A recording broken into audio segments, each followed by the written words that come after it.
Hello दोस्तों, स्वागत है आपका मनु मैनिया स्टडी पे। मैं मनमोहन सिंह आप लोग का स्वागत करता हूं आज के इस वीडियो में, जिसके माध्यम से हम स्वामी दयानंद सरस्वती जी के बारे में पढ़ेंगे और देखेंगे कि वो कौन से मुख्य बिंदु हैं जहां से हमेशा सवाल पूछ लिए जाते हैं। तो यदि स्वामी दयानंद सरस्वती जी को देखें तो इनको एक युग पुरुष के रूप में जाना जाता है। इनका जो पूरा जीवन था वह तप और साधना पर आधारित था और इन्होंने संपूर्ण जीवन वैदिक धर्म एवं संस्कृतियां जो थी उसके उत्थान के लिए कार्य किया। और इनसे जो एक महत्वपूर्ण संस्था जुड़ जाता है, जिनके ये संस्थापक थे, वह था आर्य समाज, जिसकी स्थापना इन्होंने 1875 ईडी में किया था। तो कौन से हैं वो प्रमुख बिंदु जहां से प्रश्न पूछे जाते हैं, उनको हम देखेंगे इस वीडियो के माध्यम से। तो आइए स्टार्ट करते हैं स्वामी दयानंद सरस्वती जी को। तो सबसे पहले मैं बता दूं कि इनका जो जन्म है स्वामी दयानंद सरस्वती का 12 फरवरी 1824 ईस्वी में गुजरात के काठियावाड़ वाला जो क्षेत्र है वहाँ एक मौरवी प्रांत था, जो वर्तमान में राजकोट जिले में पड़ता है। तो गुजरात के काठियावाड़ क्षेत्र के मौरवी प्रांत के अंतर्गत जो एक टंकारा नाम का गांव या ग्राम है, वहाँ पर इनका जन्म हुआ। और इनके बचपन का मूल नाम मूल शंकर था। जैसा कि इनके नाम से यह स्पष्ट है, इनके जो पिता थे करसन जी तिवारी और माता यशोदाबाई, तो ये शैव मत के जो अनुयायी थे, वो थे शैव धर्म को मानते थे। और उसी क्रम में मूल नक्षत्र में और शैव अनुयायी होने के कारण इनका जो नाम है वह मूल शंकर रखा गया। तो एक इनके कहानी प्रसिद्ध है इनके जन्म को लेकर के, या जन्म के बाद जब ये देखा जाए तो एक महाशिवरात्रि का दिन था और ये मंदिर में थे। इन्होंने भी वो पर्व किया हुआ था शिवरात्रि का। और उसी क्रम में ये रात में जग रहे थे और जब एक चूहा आकर के शिवलिंग के जो प्रसाद चढ़ाया हुआ था वो प्रसाद को लेकर चले जाते हैं, खा जाते हैं। तो ये सोचने लगते हैं और पिता से बोलते हैं कि जब भगवान अपने सामान की रक्षा खुद नहीं कर सकते हैं तो ये हमारी रक्षा क्या करेंगे। और शैव धर्म को शंकर के बारे में और अधिक जानने के लिए ये गृह त्याग कब कर देते हैं, तो 21 वर्ष की अवस्था में 1845 एडी में इन्होंने गृह का त्याग कर दिया। तो याद रखेंगे इनके बचपन का नाम जो था मूल शंकर, माता जो थी यशोदाबाई और पिता जो थे करसन जी तिवारी थे। 1845 अर्थात 21 वर्ष की अवस्था में इन्होंने गृह का त्याग किया। और उसके बाद देखिए 1845 एडी में 21 वर्ष की अवस्था में गृह त्याग किया। और उसी के बाद 1848 एडी में इनकी मुलाकात पूर्णानंद से होती है। तो पूर्णानंद से जब इनकी मुलाकात होती है तो उनसे ये वेद और जो उससे जुड़े हुए दर्शन थे उनके बारे में अर्थात आध्यात्मिक और दार्शनिक शिक्षा लेते हैं पूर्णानंद से। और पूर्णानंद ने जो इनका नाम है मूल शंकर, तो मूल शंकर से हटा करके दयानंद सरस्वती रख दिया।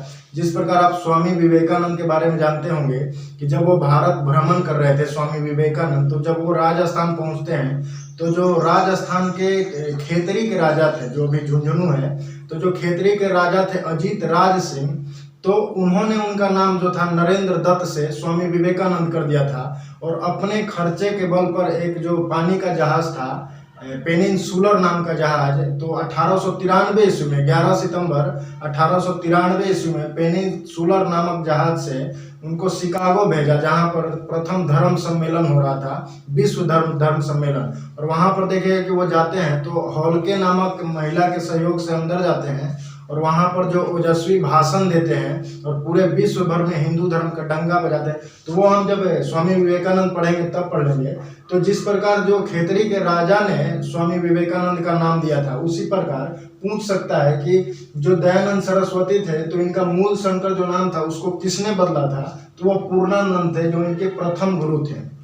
उसके बाद 48 के बाद 1861 एडी में वहीं ये देखिए पूर्णानंद में आगरा जाते हैं।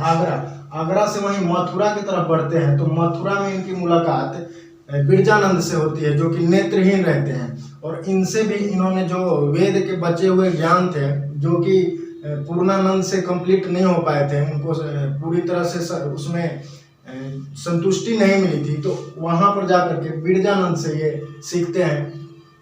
उसके बाद 2 वर्ष बाद 1863 एडी में यहाँ पर देखिए तो पखंड खांडनी पताका नामक एक संस्था बनाते हैं, जिसके माध्यम से आगरा में ही तो पखंड खांडनी पताका जो बनाते हैं, तो इसके माध्यम से वो जो पाखंड है, आडंबर है, पाप है, उससे लोगों को दूर रखने का प्रयास करते हैं, तो पताका फहराते हैं। तो एक ये सवाल बनता है कि पाखंड खंडनी पताका का जो संस्थापक थे कौन थे? तो स्वामी दयानंद सरस्वती। किसने बनाया, कब स्थापना हुआ था, डेट क्या था? तो 1863 है। कहाँ पर? तो आगरा में।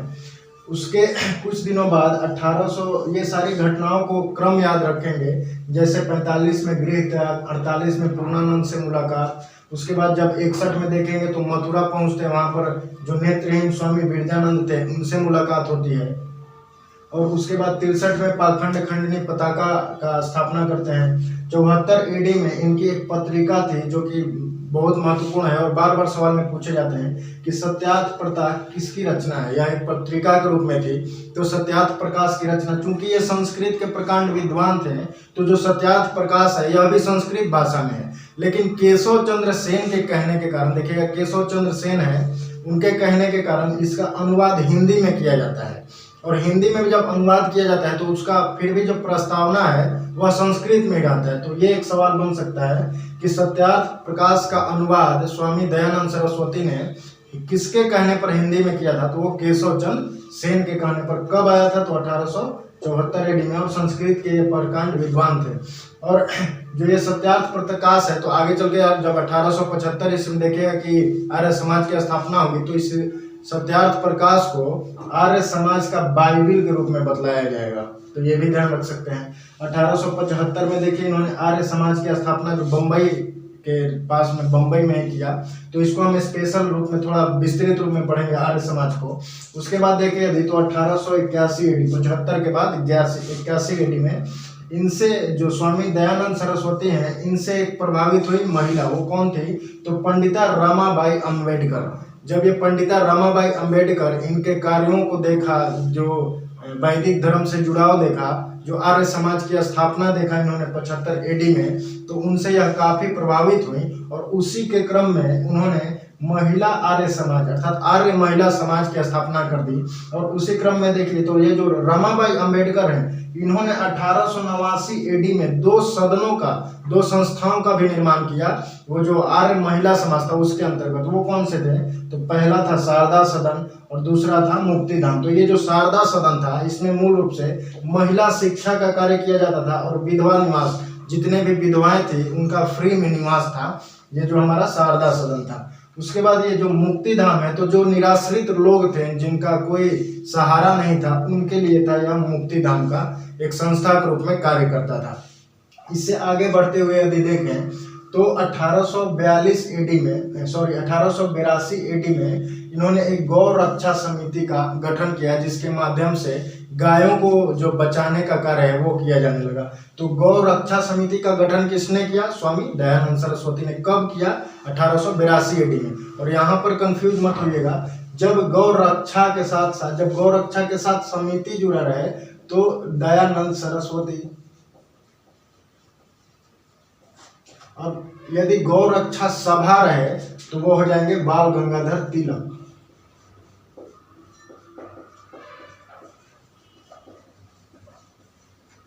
और इसके बाद यदि गौ रक्षा संघ रहे तो वो महात्मा गांधी। तो इसको याद रखेंगे। गौ रक्षा समिति के संस्थापक कौन थे या स्थापनाकर्ता कौन थे? तो दयानंद सरस्वती। सभा रहे तो बाल गंगाधर तिलक, और जब गौ रक्षा संघ रहे तो महात्मा गांधी। उसी क्रम में आगे बढ़ते हुए 30 अक्टूबर 1883 AD में अजमेर में इनकी मृत्यु हो जाती है। और जो इनकी मृत्यु है वह एक धोखे से होती है। ऐसा बतलाया जाता है कि जो जोधपुर की एक तवायफ थी जिसका नाम था नन्ही जान, तो उन्होंने इनको विष मिला के या कांच के बारीक कणों को दूध या पानी में घोल करके पिला दिया गया, जिसके कारण इनके नसें फूल गई और ये जो दयानंद सरस्वती थे इनकी मृत्यु हो गई। तो ये बात याद रखेंगे, इनकी मृत्यु कब होती है? 30 अक्टूबर 1883। और किसके कारण हुई? तो जो विष दिया गया था तवायफ द्वारा, जो कि जोधपुर की थी, जिसका नाम नन्ही जान था, उनके द्वारा होता है। और ये देखिए सामाजिक और धार्मिक सुधार में जो इन्होंने बदलाव किया था, सामाजिक और धार्मिक सुधार तो पहले से भी हो रहे थे भारत में बहुत समाज सुधारक द्वारा, लेकिन जिस प्रकार आर्य समाज की स्थापना करके इन्होंने जो वेदों की ओर लौटो का नारा दिया, उसके तहत जितने जो शुद्धि आंदोलन चलाया और उस प्रकार से जो सामाजिक और धार्मिक सुधार था, देखिए कि ये जो शूद्र हैं उनको भी वेद पढ़ने का अधिकार दिलवाना चाहते हैं। तो एक प्रकार से देखा जाए तो सामाजिक और धार्मिक सुधार के कारण इनको जो तुलना है मार्टिन लूथर से, जर्मनी का जो मार्टिन लूथर है उनसे की जाती है। और भारत का जब यदि मार्टिन लूथर पूछा जाता है तो वो कौन रहेंगे? दयानंद सरस्वती। तो इनसे जुड़ता हुआ जो बेसिक था उसको हमने पढ़ा। अब जो एक इनसे इम्पोर्टेंट बन जाता है कि इन्होंने आर्य समाज की स्थापना की थी 1875 एडी में मुंबई में। उस आर्य समाज के विशेष बिंदु क्या है, इसका उद्देश्य क्या था और इसमें किस प्रकार से जो शुद्धि आंदोलन चलाया गया, तो ये सारे चीज़ों को समझते हैं किस तरह में प्रसार हुआ। तो सबसे पहले जो आर्य समाज है इसकी स्थापना आप जानते होंगे 1875 एडी में मुंबई में स्वामी दयानंद सरस्वती जी ने किया था। इसका जो 2 वर्ष बाद, और उस समय देखिए तो मुंबई में ही कार्यालय या मुख्यालय के रूप में रखा जाता है। 2 वर्ष बाद 1877 एडी में लाहौर और आगरा और अजमेर, ये 3 नाम याद रखेंगे। तो जो लाहौर था, ये जो पाकिस्तान और भारत वाला लाहौर का क्षेत्र है, उस समय दोनों एक हुआ करते थे, तो उस क्षेत्र में इसका मुख्यालय बनाया गया। और जब स्थापना हुआ था तब इसका मुख्यालय मुंबई था। 77 में लाहौर को मुख्यालय बनाया गया और उप कार्यालय के रूप में अजमेर, जहां पर इनकी मृत्यु हुई थी, वहां पर देख अजमेर को और साथ ही साथ आगरा को उप कार्यालय का जो दर्जा दिया गया। तो इसको आप याद रख सकते हैं। इनका जो प्रमुख नारा था, तो 2 प्रकार का नारा पढ़ना है। पहला कि वेदों की ओर लौटो। तो ये जो नारा था वेदों की ओर लौटो, तो इससे ये नहीं कहना चाह रहे हैं कि जो वैदिक सभ्यता है उसमें चले जाओ, अर्थात जो आप पढ़े होंगे कि जितनी कुरीतियां हैं, जाति प्रथा, पर्दा प्रथा, भेदभाव, लिंग भेद, ये सारे जो है उत्तर वैदिक काल के बाद सूत्र काल के समय, मतलब उसके अंत होते तक आने लगते हैं। तो ये पूर्व वैदिक की जो अच्छाइयाँ थी उसको अपनाने की बात करते हैं, अर्थात जो वेद में लिखे हुए जो अच्छी बातें हैं उसको अपनाने के लिए बता रहे हैं। तो वेदों की ओर लौटो से ऐसा नहीं है कि पूर्व वैदिक काल में चले जाइए, जो वेदों के ज्ञान है उसको अपनाने के लिए इन्होंने बताया। और जो दूसरा था वह था कृण्वन्तो विश्व आर्यम, अर्थात पूरे विश्व को आर्य बनाते चलो। ऐसा इसलिए क्योंकि आप देखेंगे कि जब शाहजहां का और औरंगजेब का ये जो शासन काल रहता है भारत में, उस समय बहुत से लोगों को, कुछ लोगों को जबरदस्ती और कुछ लोग उनके दबाव में आकर के मुस्लिम धर्म को अपना लेते हैं, ईसाई धर्म को अपना लेते हैं। तो वहां से हटने के लिए इन्होंने, जो लोग जबरदस्ती बनाए गए थे या अपने मन से बने थे, तो एक शुद्धि आंदोलन के तहत उनको फिर से हिंदू बनाने का भरसक प्रयास करवाया, इस नारे के तहत से आर्य समाज की स्थापना करके। तो ये 2 नारा याद रखेंगे। और इनके जो आर्य समाज से प्रभावित क्षेत्र था, तो जो पंजाब था, भारत और पाकिस्तान, ये जो बात होगा ये उस समय भारत और पाकिस्तान एक ही थे, तो उस समय की बात हो रही। तो जो पंजाब वाला क्षेत्र है प्रायद्वीपीय भारत का, वो, और साथ ही साथ है पश्चिमी यूपी भी अत्यंत महत्वपूर्ण है। तो सवाल यदि ऑप्शन में केवल पंजाब रहे तो पंजाब, अगर दोनों रहे फिर भी पंजाब, लेकिन कुछ ना रहे तो फिर पश्चिमी यूपी लगा सकते हैं। इसके साथ साथ एक ये बात याद रखिए कि 1907 एडी में वेलेंटाइन सिरोल एक व्यक्ति थे अंग्रेज, इन्होंने एक किताब लिखा इंडिया अनरेस्ट, अर्थात इंडिया में अशांति क्यों। तो इस प्रकार से यहाँ पर इंडिया जो अनरेस्ट है, तो इसमें उन्होंने बताया कि जो भारत में अशांति के जनक हैं, तो उन्होंने 2 लोगों का, इसके 2 व्यक्तियों को या संस्थाओं के रूप में 2 लोगों को जिम्मेदार ठहराया। तो वो कौन थे? तो व्यक्ति के रूप में उन्होंने बाल गंगाधर तिलक को बताया कि जो भारत में अशांति के जनक हैं वह बाल गंगाधर तिलक हैं। और जो संस्था के रूप में बताएं तो वो बताएं कि जो आर्य समाज है, क्योंकि उस समय जो था भारत में अशांति का दौर था और वहां पर देखे तो लोगों को आर्य बनाए जा रहे थे, तो उस समय एक अशांति का दौर था। और उसी क्रम में ये जो इंडिया अनरेस्ट पुस्तक थी, इसमें भारत के अशांति के रूप में इन दोनों लोग का वर्णन है। तो व्यक्ति के रूप में पूछे तो बाल गंगाधर तिलक, और संस्था के रूप में पूछे तो आर्य समाज। तो इसको भी याद रख सकते हैं। तो इससे आर्य समाज से जुड़ता हुआ जितने जो बेसिक थे उसको हमने देख लिया। ऐसे किताबों में आप पढ़ सकते हैं और अधिक जानकारी के लिए, हालांकि इससे ज़्यादा कहीं प्रश्न पूछे नहीं जाते हैं। उसके बाद यदि आर्य समाज के उद्देश्य को देखें तो आप जानते होंगे कि जो स्त्रियां और शूद्र थे उनको लेकर दयानंद सरस्वती का ऐसा मानना था कि इनको भी वेद पढ़ने का अधिकार होना चाहिए। तो एक बहुत बड़ी ये भी भूमिका रही आर्य समाज का उद्देश्य के रूप में। उसके बाद जाति प्रथा, छुआछूत, ऊंच नीच का जो विरोध था, उसके तरफ भी है, जो आर्य समाज था उसका झुकाव था। उसके साथ साथ वर्ण व्यवस्था के, यहाँ देखिए जाति प्रथा के विरोध में है और वर्ण व्यवस्था के समर्थक है। अर्थात जो वर्ण व्यवस्था ऋग्वैदिक काल में देखने को मिलता था, जो कि वर्ण पर आधारित, कर्म पर आधारित था, तो उस वर्ण व्यवस्था की ये बात करता है आर्य समाज। इसके अलावा जो बाल विवाह, बहु विवाह, अंतर जातीय विवाह, इनका ये जो है खंडन करता है, विरोध करता है। पर्दा प्रथा, तलाक प्रथा, तो ये सारी जो चीजें थी ये आर्य समाज के उद्देश्य के रूप में आप याद रख सकते हैं। इसी क्रम में देखें तो जब 1883 में दयानंद सरस्वती की मृत्यु होती है, उसी समय क्योंकि जो आर्य समाज था यह शिक्षा को काफी बढ़ावा दिया था, और उस कारण से जो शिक्षा में भाषा को लेकर है, 1883 में जब इनकी मृत्यु हो जाती है तो उस समय विवाद हो जाता है भाषा को लेकर के कि शिक्षा में कौन सा भाषा होना चाहिए। तो 1800, इसको भी याद रखेंगे, 1886 AD इनके मृत्यु के 3 वर्ष बाद कौन कौन लोग थे, तो लाला लाजपत राय, लाला हंसराज, इन 2 लोगों के सहयोग से अंग्रेजी भाषा को बढ़ावा दिया जाता है। अर्थात जो कुछ आप डीएवी कॉलेज स्कूल देखते होंगे, जिसका संपूर्ण फुल फॉर्म है दयानंद एंग्लो वैदिक कॉलेज या स्कूल, तो वो जो अंग्रेजी भाषा के रूप में वो जो क्या बोलते हैं पश्चिमोत्तर शिक्षा को बढ़ावा दे रहे थे, तो उसके सपोर्ट में कौन थे, लाला लाजपत राय और लाला हंसराज। तो उन्होंने क्या है कि अंग्रेजी भाषा के लिए डीएवी स्कूल का स्थापना किया, जो कि लाहौर वाले क्षेत्र में किया। और वहीं पर देखिए तो स्वामी 1902 AD में स्वामी श्रद्धानंद लेखराज और मुंशी राम ने मिल करके हिंदी भाषा में गुरुकुल कॉलेज की स्थापना की, गुरुकुल कॉलेज या गुरुकुल स्कूल, और इसका स्थापना हरिद्वार के कांगड़ी में किया गया। तो इसको भी याद रख सकते हैं कि जब 1883 में विरोध होता है शिक्षा को भाषा को लेकर के, शिक्षा का भाषा कौन सा हो, तो उसमें जो 2 प्रमुख व्यक्ति थे लाला लाजपत राय और लाला हंसराज, उन्होंने मिल करके जो लाहौर वाला क्षेत्र था उस तरफ डीएवी अंग्रेजी स्कूलों का स्थापना किया, दयानंद एंग्लो वैदिक स्कूल या कॉलेज। और जो 1902 AD में हमने देखा कि श्रद्धानंद लेखराज और मुंशी राम ने मिल करके हिंदी भाषा में जो कांगड़ी में, हरिद्वार के कांगड़ी में जो गुरुकुल कॉलेज है उसकी स्थापना की। तो ये आप जान सकते हैं। उसके बाद हमने शुद्धि आंदोलन को बताया कि जो शाहजहां था और औरंगजेब के काल में जो भी लोग जबरदस्ती या दबाव के कारण मुस्लिम बनाए गए थे, इनको फिर से शुद्ध करके हिंदू धर्म अपनाया जा रहा था। तो ये शुद्धि आंदोलन आर्य समाज और स्वामी दयानंद सरस्वती जी के द्वारा चलवाया गया था। और यहीं पर देखिए तो प्रथम बार स्वराज शब्द और स्वदेशी शब्द का सर्वप्रथम बार उल्लेख किसने किया, तो स्वामी दयानंद सरस्वती। अर्थात इनका कहना था कि जो स्वदेशी राज्य है कितना भी बुरा हो, विदेशी शासन से अच्छा होगा। तो इस कथन को याद रखेंगे, पूछा जाए कि स्वदेशी शासन कितना भी बुरा हो, विदेशी शासन से अच्छा होता है, तो वो किसका कथन है, स्वामी दयानंद सरस्वती का।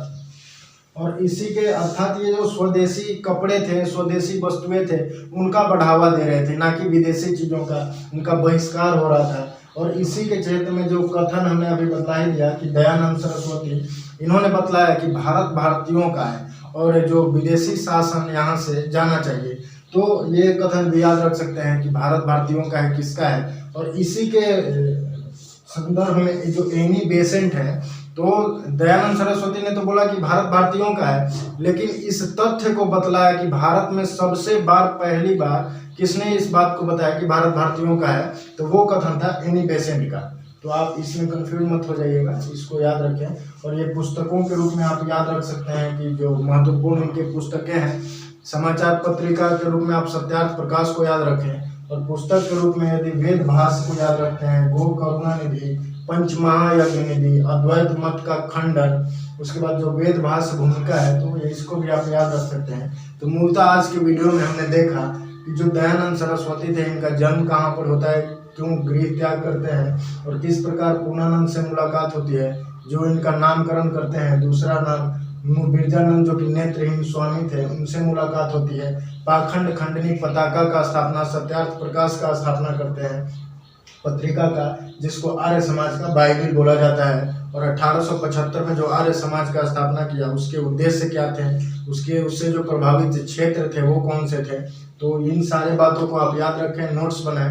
तो आशा करता हूँ इस वीडियो के माध्यम से कुछ सीखने को मिला होगा, और अच्छा लगे यदि वीडियो तो कमेंट करें, लाइक करें एवं दोस्तों को शेयर करें। Thank you.